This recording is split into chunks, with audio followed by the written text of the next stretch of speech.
La idea es que vamos a empezar a hablar sobre deformidades del valgo a nivel de la rodilla, pero cuyo origen de la deformidad está dado en el componente femoral, para ver qué técnicas podemos utilizar de corrección para mejorar la alineación de estas extremidades. Listo. Entonces, cuando hablamos de una deformidad en valgo, es una deformidad en la que estamos hablando que el eje mecánico de la extremidad está pasando lateral o sobre el compartimento lateral de la rodilla. ¿Cómo hacemos la medición de ese eje mecánico? El eje mecánico está definido por una línea que está pasada desde el centro de rotación de la cabeza femoral hasta el centro del tobillo, y normalmente esa línea debe pasar a través del centro de la articulación. Se calcula que más o menos con una desviación de más o menos 2-3 milímetros hacia medial o lateral, pero cuando tenemos una desviación hacia lateral mayor de este valor, ya podemos decir que tenemos una deformidad en valgo. En esta charla lo que nos vamos a enfocar sobre todo es aquellas deformidades en las cuales tenemos una disminución de este ángulo, que es el ángulo mecánico lateral diaficiario, el cual tiene un valor aproximado de 85 a 90 grados. Todo lo que esté por debajo de ese valor probablemente nos está ocasionando una deformidad en valgo. Y vamos a ver qué técnicas podemos utilizar para corregirlos. Generalmente estas deformidades que tenemos en valgo de la rodilla y cuyo origen es a nivel del componente femoral pueden ser producidas por diferentes etiologías. Entre ellas pues tenemos patologías congénitas, tenemos patologías traumáticas en la infancia que pueden producir lesiones de la placa de crecimiento y deformidades en valgo secundarias. Tenemos pacientes un poco mayores o pacientes de cualquier tipo de edad que pueden presentar una malunión posterior a fracturas y una deformidad en valgo del componente femoral. Pacientes con problemas metabólicos, y entre estos pacientes con raquitismo y pacientes con alteraciones renales o problemas del metabolismo del calcio de origen renal que van a ocasionar deformidades, y los pacientes que tienen lesiones meniscales que se van a comportar con sobre todo las lesiones meniscales del compartimento lateral, que van a conllevar a una osteoartrosis de la rodilla en el compartimento, principalmente en el compartimento lateral. Entonces, ¿por qué hay que tratar este tipo de deformidades que están en valgo de la rodilla? Entonces, la rodilla generalmente es una rodilla que está en valgo y puede ser dolorosa en todas las edades, pero esa deformidad angular ocasiona un aumento de peso sobre el compartimento lateral, y este compartimento lateral tiene unas características anatómicas que hacen que sea susceptible a un deterioro y una osteoartrosis aún más rápida que las deformidades en valgo, que ocasionan alteraciones sobre el compartimento medial. Tenemos una incongruencia del compartimento lateral que está dada porque tanto el cóndilo como el platillo en el compartimento lateral no son congruentes entre los dos por la forma conveja que tienen ambos, y esta congruencia está aumentada por la relación por la acción que nos hace el menisco. Entonces, en pacientes que se les ha hecho una menisectomía lateral, vamos a ver por qué hay un aumento de la incidencia de osteoartrosis carga en el compartimento lateral. Entonces, estas deformidades en valgo que vamos a tener se vuelven un factor de riesgo para el desarrollo y progresión de la artrosis del compartimento lateral, que generalmente se produce más hacia la región posterolateral de la rodilla. Entonces, de esta charla nos vamos a centrar sobre todo pues, a hablar un poquito sobre las osteotomías varizantes femorales, que son una de las técnicas que tenemos para corregir la deformidad. Vamos a mirar cuáles son los puntos importantes de análisis de la deformidad. Vamos a hablar de unas consideraciones que se deben tenerse, sobre todo en los pacientes que tienen trastornos metabólicos, técnicas de corrección de la deformidad y qué puntos críticos hay que tener en cuenta en cada una de estas técnicas. Y al final vamos a hacer un taller de corrección con placa con el sistema Tomofix que tenemos aquí para que podamos participar todos. Listo. Entonces, ¿cómo debemos hacer el enfoque inicial de estos pacientes con deformidades en valgo de la rodilla? Entonces, dentro de la historia clínica es muy importante ver la edad. Como les mostraba yo, esta patología se puede presentar desde el nacimiento, de patologías congénitas o adquiridas por diferentes etiologías de las cuales ya hablamos. Hay que mirar muy bien el origen de esta deformidad y si tenemos algún tipo de antecedente patológico o traumático del paciente, y los antecedentes metabólicos son muy importantes tenerlos en cuenta en este grupo de pacientes porque nos cambian un poquito el enfoque al final del tratamiento. Hay que mirar el nivel funcional de estos pacientes y el índice de masa corporal, porque hay algunos estudios que nos hablan que es un factor predictor de la corrección y de la progresión que va a tener la patología hacia osteoartrosis. el tiempo de evolución de la enfermedad, y al examen hay que evaluar muy bien el tipo de la deformidad y la marcha. Con respecto a la evaluación radiológica inicial, pues se utiliza sobre todo la utilización de radiografías AP y lateral de la rodilla. Podemos utilizar radiografías comparativas con soporte de peso. Algunos autores recomiendan la utilización de radiografías con soporte de peso a 45 grados, una proyección para evaluar la parte posterior. Y en nuestro caso, cuando ya vamos a hacer la corrección de estos pacientes, utilizamos el planeamiento quirúrgico a través de radiografías panorámicas.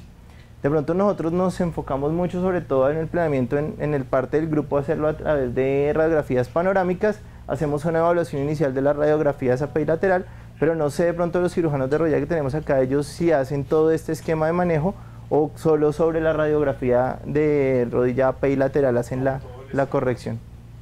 En todo le hacen el estudio completo, hasta la radiografía panorámica, y hacen el planeamiento a través de esta radiografía. Entonces, con respecto a las indicaciones de la corrección quirúrgica, pues la tendencia actual orienta a un tratamiento más temprano de la patología, sobre todo en los casos en los que queremos prevenir una osteoartrosis unicompartimental en pacientes relativamente jóvenes en estadios iniciales del proceso degenerativo. Entonces podemos o debemos hacer este tipo de corrección en pacientes que tienen fracturas en malunión, pacientes que tienen deformidades congénitas, deformidades adquiridas, necrosis idiopáticas condilares, en las cuales vamos a disminuir una descarga de peso sobre el compartimento lateral. Procedimientos puede utilizarse también asociado a procedimientos de reconstrucción del ligamento colateral medial, corrección del desplazamiento patelofemoral secundario, una alineación en valgo y una malrotación troclear también se hizo que puede ser una indicación, y en pacientes con osteoartrosis unicompartimental con mal alineamiento axial, sean los pacientes en los cuales tendríamos indicación de hacer este tipo de correcciones. Existen como unos pacientes que son ideales para hacer este tipo de correcciones y pacientes que definitivamente no son buenos candidatos para este tipo de correcciones. Entonces, los pacientes que son ideales para este tipo de correcciones son los pacientes, sobre todo en temprana edad. Cuando estamos pensando en osteoartrosis, estos pacientes, lo ideal, paciente ideal es el paciente entre 40 y 60 años, que es el paciente que no aún tenemos un chance de salvar o darle más duración a esa rodilla, con índices de peso o índice de masa corporal menores de 30, porque la obesidad se ha visto que es un factor pronóstico de mal resultado de este tipo de correcciones. Pacientes no fumadores, y ya vamos a ver un estudio muy interesante de que este es un factor predictor de muy mal resultado en este tipo de cirugías. Pacientes que dentro de su vida diaria tengan alta demanda funcional y quieran seguir conservando la situación que no podría sucederse con un reemplazo articular de rodilla, que tengan un mal alineamiento menor a 15 grados de valgo, una deformidad a nivel distal del fémur, que es más fácil corregir que si tenemos una en la tibia, que tengan buen rango de movilidad, con una extensión en unos rangos de menos 10 grados y mayor de 90 grados de flexión, que no tengamos alteración de los otros compartimentos, porque el principio mecánico de la osteotomía es que vamos a desplazar la carga hacia el compartimento medial y tenemos un alineamiento normal. Los pacientes que definitivamente no son candidatos para este tipo de correcciones o que vamos a predecir un mal resultado quirúrgico son pacientes que tengan una contractura de infección mayor a 25 grados, que tengan una enfermedad bicompartimental, porque vamos a pasar el soporte de carga de un compartimento enfermo a otro que ya está enfermo, vamos a tener persistencia del dolor, que tengan antecedente de meniscectomía en el compartimento lateral, antecedente de infección, pacientes con artritis reumatoidea, definitivamente es un factor de mal pronóstico, ya lo vamos a ver, pacientes obesos, pacientes no colaboradores, fumadores pesados, con alteraciones en tejidos blandos y que tengan alteraciones en la calidad ósea. Y pacientes que podrían ser candidatos a este tipo de correcciones son pacientes que tengan contracturas de inflexión menor a 25 grados. Es mucha la discusión que hay con respecto a la edad y definir si hacemos un reemplazo articular de rodilla o nos vamos a hacer algún tipo de osteotomías para realineación y descarga de peso. Pacientes con osteoartrosis de los otros compartimentos moderada y osteoartrosis patelofemoral y que quieran participar en todo tipo de deportes. Entonces son pacientes que no van a ser muy adherentes a los esquemas de rehabilitación postoperatoria. Entonces, después de que tenemos un paciente con un diagnóstico y hemos decidido que vamos a adentrarnos en un tipo de corrección, lo más importante es analizar y entender la deformidad a la cual nos estamos enfrentando. Entonces, para eso utilizamos las radiografías panorámicas, en las cuales es muy importante no solamente centrarnos en evaluar la deformidad que es evidente, ya vamos a ver un caso muy interesante, sino también hacer el estudio completo. Debemos para eso inicialmente mirar las líneas de orientación articular, porque uno de los objetivos de nuestra corrección es nuevamente realinear la articulación. Si no tenemos una buena realineación en el postoperatorio, la osteotomía es una osteotomía que no va a tener un buen resultado funcional a largo plazo, y para eso es muy importante tener en cuenta pues la región inferior de los cóndilos y la región superior de los platillos. En esta región, la línea de congruencia articular la debemos medir y más o menos nos debe dar entre 0 y 2 grados. Cuando hay una alteración de esta línea de congruencia articular, debemos pensar que hay alguna alteración o inestabilidad dentro de la rodilla que nos va a conllevar a que nuestra alineación no sea exitosa si nos vamos a centrar únicamente en hacer una osteotomía femoral sin manejar la parte ligamentaria. También es importante hacer la evaluación de los ejes anatómicos y los ejes mecánicos de la extremidad, y sobre todo evaluar, dependiendo del tipo de corrección que vamos a utilizar, cómo debemos enfocar nuestro planeamiento, si lo hacemos en el eje mecánico o en el eje anatómico. Ya vamos a ver cómo es. Entonces, por ejemplo, en este caso es una paciente de 12 años con antecedente de una hipoplasia peroneal, en la cual es muy evidente pues que tenemos una deformidad en valgo con una desviación del eje mecánico muy hacia el lateral, pero lo primero que nos llama la atención al ver la radiografía es que vamos a ver una deformidad de la tibia que es muy evidente. Pero cuando hacemos ya el análisis por segmentos o de todos nuestros ángulos, vamos a encontrar que a nivel de la rodilla va a tener una disminución del ángulo metafisiario lateral, y de una manera muy importante. Vamos a tener una disminución de casi unos 7 grados. Y recordemos que las deformidades, entre más cerca estén a la rodilla, van a tener un mayor comportamiento o mayor desviación de los ejes mecánicos de la extremidad. Entonces, en esta paciente lo que planeamos inicialmente fue hacer una corrección en 2 tiempos. A ver si yo logro pasar esto.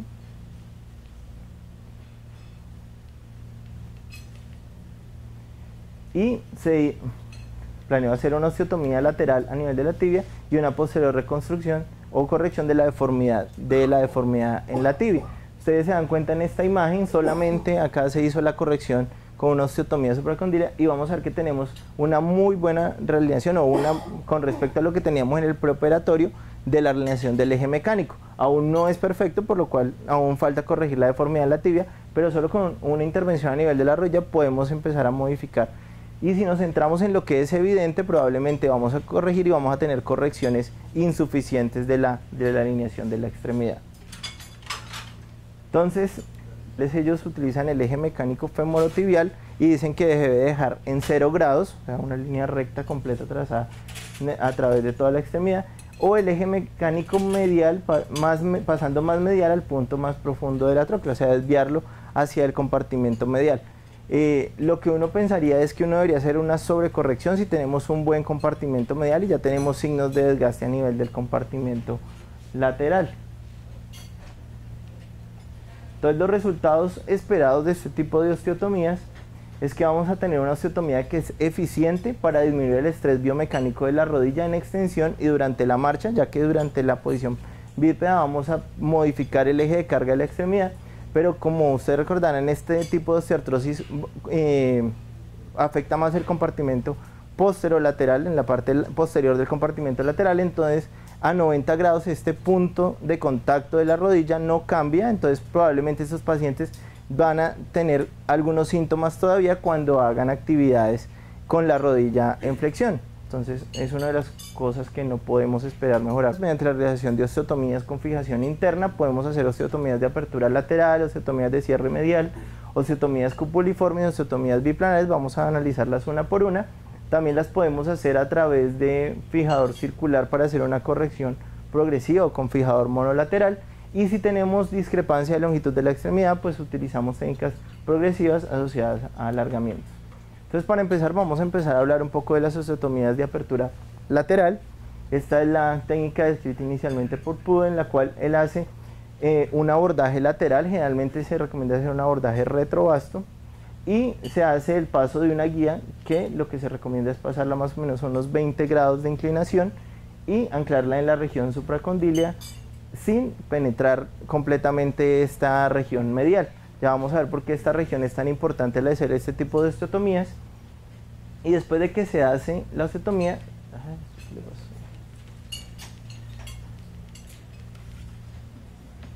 la idea es que se empiece a hacer el paso de unos osteótomos y luego con diferentes dispositivos que tienen los sistemas para hacer osteotomía se puede hacer la apertura de la cuña según lo que hayamos planeado para nuestra corrección. Este es pues la forma en cómo la hace inicialmente con la placa PUD, y ahorita vamos a ver un poco más la técnica. No me voy a detener mucho porque lo vamos a hacer acá y vamos a ver el instrumental. Este hace parte del sistema TomoFix, en el cual tenemos un spreader y tenemos un angulador que puede utilizarse tanto medial y lateral, donde tenemos en la parte externa del instrumental los grados que deseamos, las placas del sistema TomoFix. Entonces, para mostrar cómo un caso inicial, esta es una paciente con antecedente de una displasia de cadera con una luxación congénita que se le hizo un reemplazo, de una paciente de 40 años de edad, y nos consulta a nosotros por una deformidad de la extremidad posterior a su reemplazo. Entonces, cuando hacemos el análisis encontramos que tenemos una deformidad a nivel de la región distal del fémur con un ángulo mecánico lateral distal de 78 grados, y en ella pues planeamos hacer una osteotomía de apertura lateral. Entonces, haciendo una cuña que habíamos planeado, se hizo la osteotomía y ese es el resultado postoperatorio. Esa es una fijación con sistema PUD, entonces no me voy a detener ahí, con sistema TomoFix para hablar ahí. Este, por ejemplo, es un caso de una niña, 13 años de edad, quien nos consulta principalmente por el acortamiento y la deformidad angular. Si ustedes se dan cuenta, a nivel de la región de la rodilla derecha en el compartimento lateral, vamos a ver que tenemos un cierre fisiario secundario, un trauma previo y una deformidad secundaria, o sea, un acortamiento. En este caso se hizo un análisis muy parecido al que estaba hablando el doctor Zuluaga ahorita, entonces lo que buscamos fue nuevamente realinearla y haciendo una osteotomía de apertura lateral, ganar un poco la longitud. Entonces se hace el planeamiento, teníamos un ángulo mecánico lateral distal de 76 grados, se planea hacer una cuña de apertura y esta es la imagen posterior de la corrección de la paciente. Si ustedes se dan cuenta, a pesar de que se logra un poco el alargamiento de la extremidad, aún persiste un acortamiento de la pierna que va a persistir, sobre todo porque el sistema nos termina de cerrar la fisis a nivel distal y la paciente pues terminó su crecimiento después de la corrección. Entonces lo que vamos a hacer con ella ahorita pues es terminar el alargamiento de la extremidad, ya que está presentando algo de sintomatología. Entonces, con respecto a las osteotomías laterales, lo que hablamos es que son unas osteotomías en un solo plano que nos permite hacer una corrección. Tiene unas ventajas y es que técnicamente el corte es más fácil, el abordaje es más sencillo y se puede hacer una corrección de la deformidad ajustable. Pero tenemos unas desventajas biomecánicas de la osteotomía y están dadas porque si hay una fractura de la región medial con esa osteotomía, la osteotomía se vuelve inestable. Entonces, dentro de la técnica es muy importante cuidar que ese pivote medial que estamos haciendo no se vaya a fracturar. Adicionalmente, estamos muy cerca de la región supratroclear, entonces hay una disrupción, lo cual va a ocasionar molestias y dolor a los pacientes. Hay una consolidación que es más lenta, por lo que estamos haciendo una distracción de la extremidad, y el papel del injerto no es debatible, pero sí es mejor colocarlo pues teóricamente para dar un mayor soporte biomecánico a la osteotomía. Con respecto a los diferentes sistemas de fijación, también hay estudios donde se han comparado qué es mejor utilizar con respecto a otros. Entonces, con respecto a las placas anguladas y del DSS, pues tienen muy buena estabilidad, pero las desventajas primero son el riesgo de fractura durante la inserción de la región medial, que es una región que está débil, que es una placa que nos toca impactar. Y la placa dicta el ángulo de corrección que vamos a obtener. Entonces, hay que analizar muy bien en el planeamiento el ángulo de ataque y el objetivo, y técnicamente son más difíciles de realizar. Las placas con espaciador o placa PUD, la teoría y la ventaja es que el espaciador soporta la corrección, hay una facilidad de la colocación por el instrumental que se utiliza, pero los estudios han demostrado que la técnica de fijación tiene una estabilidad baja con alto riesgo, probabilidad de falla, Y las placas LSP, las ventajas que tienen pues es la fácil colocación, un buen instrumental que te permite hacer una corrección más precisa y te da una estabilidad intermedia a pesar de dar una estabilidad angular.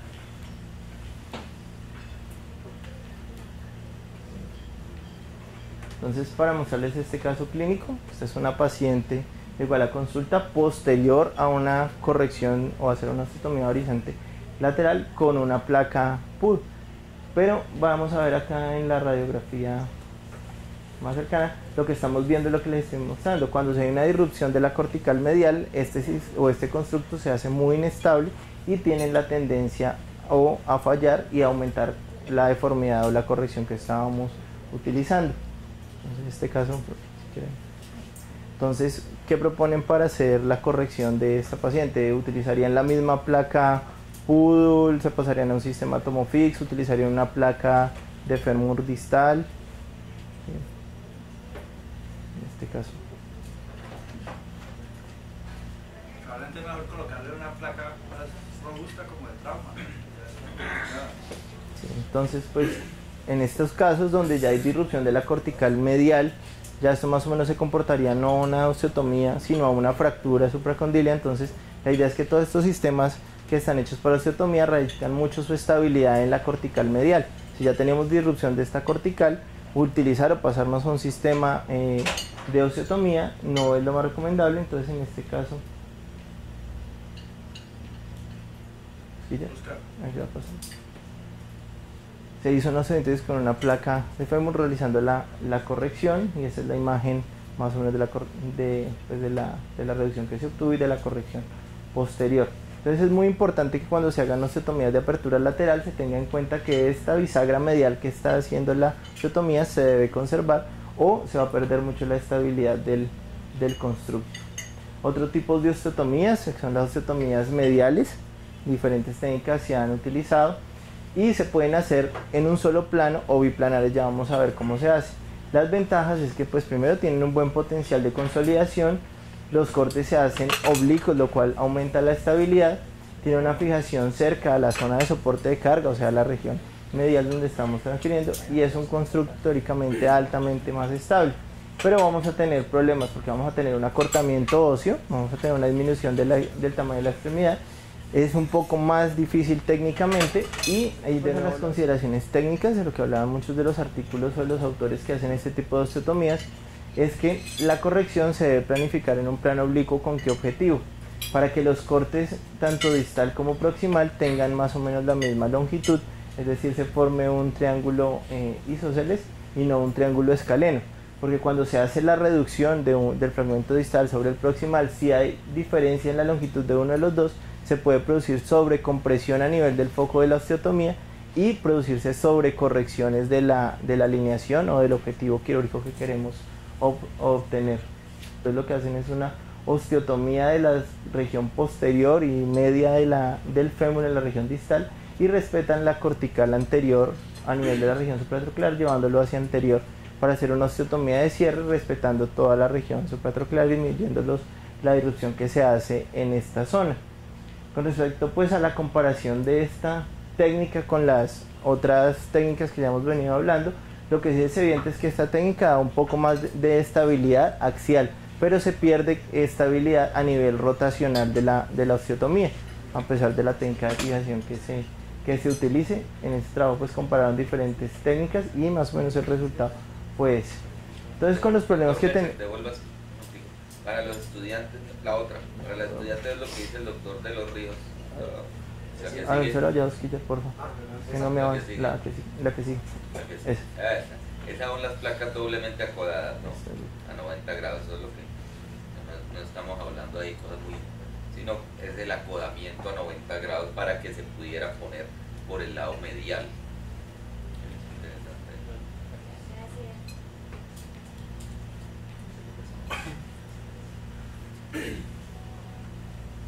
Entonces con respecto pues a las osteotomías en cuñas vamos a tener algunas consideraciones o algunos problemas o pueden volverse ventajas dependiendo de nuestro planeamiento. Entonces esa modificación que realiza tanto la osteotomía puede volverse una ventaja si lo que estábamos buscando, por ejemplo en nuestra paciente, era aumentar un poco la longitud de la extremidad y hacemos una osteotomía de apertura lateral. pero en las osteotomías de cierre medial vamos a tener un acortamiento.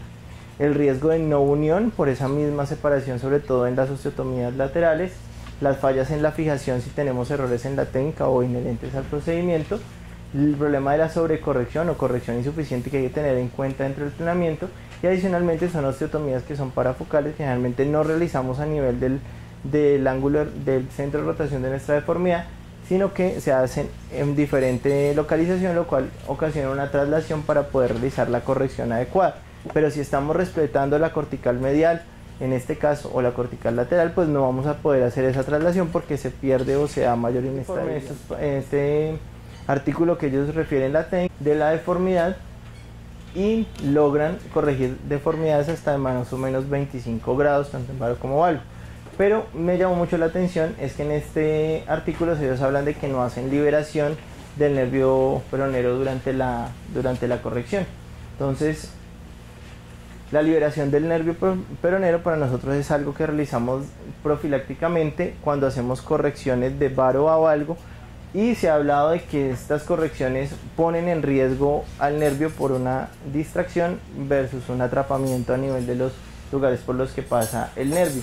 Entonces, cuando se hacen correcciones agudas de más de 5 grados en la tibia, refieren a algunos autores que se ponen intermuscular del compartimento lateral con el compartimento anterior.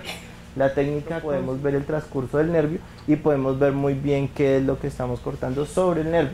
Luego se hace una liberación del septo intermuscular, se hace la disección de los compartimentos medial, anterior y lateral de la pierna, y en este punto es un punto más crítico de la liberación, porque en este punto no vamos a lograr ver el nervio antes de cortarlo, sino se hace el corte guiándose por el plano muscular hasta lograr la liberación del mismo.